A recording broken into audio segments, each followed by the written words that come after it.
Hey everybody, I just had to drop this quick video message because I'm just leaving an appointment. I'm real excited, just launching a new solar client that I've been working on for some time. It's going to be a national push involving also the Chicago Bears, which I'm excited about. And there's nothing for me that says red, white, and blue and dynamism and moving forward than the dynamics of solar energy, quite frankly. But I'm not here to sell you solar. The reason I'm telling you this is because I cannot believe the level and the magnitude of either A, stupidity, or B, ignorance, or C, what we call obfuscation, intentional deception by media.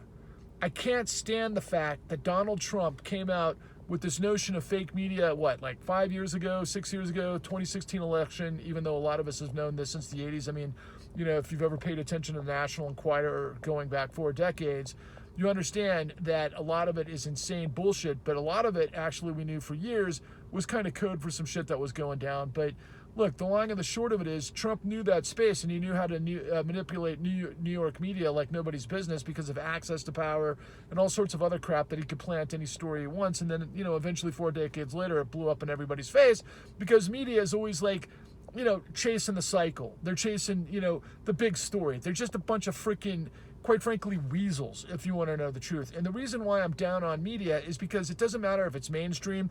And I think for those of you who have paid attention to my truth bombs in the past, I've been pretty damn just all over CNN and MSNBC, particularly Rachel Maddow, who now gets paid, I think, $20-30 million a year to continue being as smart as she is in all the wrong directions because she's covering for the other side that she's actually just the director of communications for. Tucker Carlson's a complete freaking buffoon, and then Anderson Cooper and everybody at CNN, oh my God, if it wasn't for just live in the moment, breaking news, that place, I would never even pay attention to it. But they do actually, get the immediate breaking stuff because they've got incredible resources. But this wasn't a message about media per se as much as it is that nobody, and what launched me into this is that there's a well-known guy in the foreclosure space, a gentleman by the name of Neil Garfield out of Florida, is a nice enough guy. He really comes across with some really interesting theories. He seemingly understands Wall Street. He seemingly understands a lot of things that nobody does, but he posted this article today that is reflective of what everybody is getting wrong. Nobody understands quantitative easing. Now, even the macroeconomic experts that, have taught me, basically a descriptive function of how the government finances itself through MMT, and which is modern monetary theory. And yes, they got it right. And the whole purpose of MMT is to show you that we can finance just about anything we want to as a country, as an independent nation with sovereign currency and everything else, that the only drawback to anything that could lead to inflation is called productive capacity. Okay, set that aside for a moment. This isn't a lesson on MMT as much as it is quantitative easing. Now, when I talked to a lot of the MMT folks, they started to come down on me recently on technocratic language that it's like, okay, yeah, you're talking about details of, basically Fed spreadsheets and tools and things that, yeah, I'm not an expert in all things the machinery of the Federal Reserve, just like I'm not an expert in all things the machinery of how I would fix, a Tesla engine, but I assume somebody knows how it works. But what I can tell you is that, sticking with the metaphor, is if, somebody sabotaged all of those Tesla engines to blow up at the same time so somebody could, collect on insurance, I would be able to figure that out pretty quickly. And that's what the goddamn financial system has done nonstop for 13 freaking years. Okay? They bought toxic assets to the tune of trillions of dollars that we unpack and, lay out in the con at www.thecon.tv. And, the quality of what we've done, the introspection, the details, the access to the top level players at the FBI, the DOJ, the SEC, and everything else. We expected initially, and I'm a producer, and I'm like, this is a fucking laydown for HBO and Netflix and some of the others, going back, growing up with these sorts of, platforms. But as it turns out, all of those platforms like Time Warner and Netflix and everything else, they're up to their eyeballs in debt financing that is basically provided by the same institutions that we reveal that ended up blowing up the world in 2008, that the Fed purchased with trillions of freaking dollars of bad assets, that they use the American people as foam on the fucking runway, that Tim Geithner, basically just set off the cuff because he's such a fucking idiot. He was transparent about that. And then millions of people got buried in the courts with illegal foreclosures that we reveal in the goddamn con, and there's so much more that we have, but I can't get anybody in mainstream to pick this up to get to millions of people because either one, they're too stupid to get what it's all about. Two, they think it's like yesterday's story and everybody's already told the story. No, they haven't. They've all gotten it wrong. And now, 13 years later, we're dealing with the guy who's been in the foreclosure space forever. This guy, Neil Garfield, who writes this article today, who exposes himself for having no idea what took place after foreclosures took place. Who do we think we're picking up all of this freaking toxic assets on the cheap of the courthouse steps after people got railroaded? It wound up on the Federal Reserve's fucking books. What do you think quantitative tightening is going to be? They're going to sell the stuff that they've been sitting on for freaking 13 years now, and it's going to cause a massive recession, maybe a global depression, and they're going to blame it on people that are having nothing to do with it, and people that, ended up getting jobs and salaries, and, maybe they're making more money than they did, but they're blaming that on inflation right now. That hasn't created inflation. Buying toxic assets with $50 trillion over the course of 13 years that led to, for example, the real estate market going through the frickin' roof when we were right in the midst of COVID. Why? Because of low interest rates and because of the bond purchase programs. Because the primary dealers are picking all of this stuff up from the generators to the pipeline that we show on the con, and then they sold it for top dollar back to the Fed. That's not capitalism. That's not free markets. That's socialism. But it's not socialism because socialism, it's corporate fascism undergirded by a criminal syndicate. It's a mob system.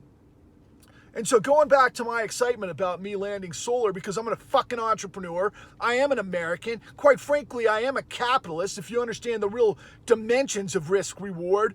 And, I am about building see a need, fill a need, because you got to have an economy. You got to be able to generate value. What is your value? What is my value? I've generated the largest criminal conspiracy and cover-up in history that nobody is paying attention to on a massive level because it's been buried. And it's been buried by stupid people at every level. And I still am not quite sure if some of the top minds in media and documentary and everything else aren't aware of this. I'm not quite sure. But what I can tell you is nobody is telling you the truth. Nobody. Not the New York Times, not the Washington Post, not every other paper in the United States, not CNBC or CNN. Actually, CNN and NBC has told us the truth. They just don't actually know themselves what exactly got made up, what the bond purchase programs were, which were toxic assets. And then we know zombie companies and some of these other things. It's just basically smoke and mirrors for those at the apex. Who do you think BlackRock is? Why did BlackRock own the world starting in, let's call it 2009? Because Timothy Geithner put them at the apex of the Federal Reserve freaking emergency stimulus that they managed for themselves. And they bought the world, including Netflix and HBO. And nobody can know the truth. I'm the only one bringing you the truth. The truth that buried 50 million plus people, that put $50 trillion plus into the pockets of the bastards that buried everybody, and now they're going to try to do it again. Sorry I'm yelling. I don't know how to get your attention. It's the goddamn truth. Everything. And it's been my purpose from day one, where the truth has got to matter more than this fucking cauldron of lies. Truth, liberty, justice for all. That's all I'm about. The integrity of the system. People lie when they're incentivized to lie. And what I cannot believe is the level of professionals that got involved, rolled their eyes, and just played along because they got a piece. The top 10%, I don't blame them for this. They're just in the mix of this whole thing. All the good people of this nation that were professionals, that, purchased assets years and years ago, that lived within their means, that never got over their skis in terms of debt ratio and everything else, unlike Donald fucking Trump, who uses bankruptcy as a business model while he's money laundering for our enemies, not to mention Saudi Arabia and everything that they played in the role of 9/11. It's a stupid world that we live in. And I'll finish where I started. The thing about the solar and geothermal and hydro and all of the renewables that exist, we have enough technology to retool our entire energy paradigm where we're not suckered by rising gas prices and the inflation that a lot of time is run by our enemies. We don't have to be dependent upon them. Now, if it's all about oil and we got to maintain oil, look, let's just fucking take it over. I don't even go there. The bottom line is that we generate all sorts of freaking oil production and gas production because of, increases in technology and fracking and all that kind of thing. But there's a problem with emissions. So if you put solar, which is insanely reliable right now, and hydrothermal and wind and all of the others, and they got some problems, but compared to fossil fuel and everything else we're dealing with, the emissions and really this global climate change and everything else, you could change the entire paradigm of the United States right now with new transmission lines, new grid technology, the transponders, all of the different ways that we use our utilities. Get it online, get more efficient, use all of the renewables, and we recontextualize and recreate an amazing middle class based on that. You could do that literally for the transmission lines, $4 trillion. And the impact to our economy would be incredible. But we spent $50 trillion buying toxic assets and propping up con artists and criminals for 13 years. Enough. Enough of listening to assholes all over the place, and pay attention to the con. Watch the con, spread the con. It's the thing that this whole system cannot let out there. I know that. I know that now with every freaking ounce of, of what I've got. America, I believe in the law and accountability, and I believe in, honest work and integrity and ethics and all of those things that make this society the most dynamic, powerful society that history has ever envisioned. But we got sold out by corruption. Wise up! Onwards and upwards.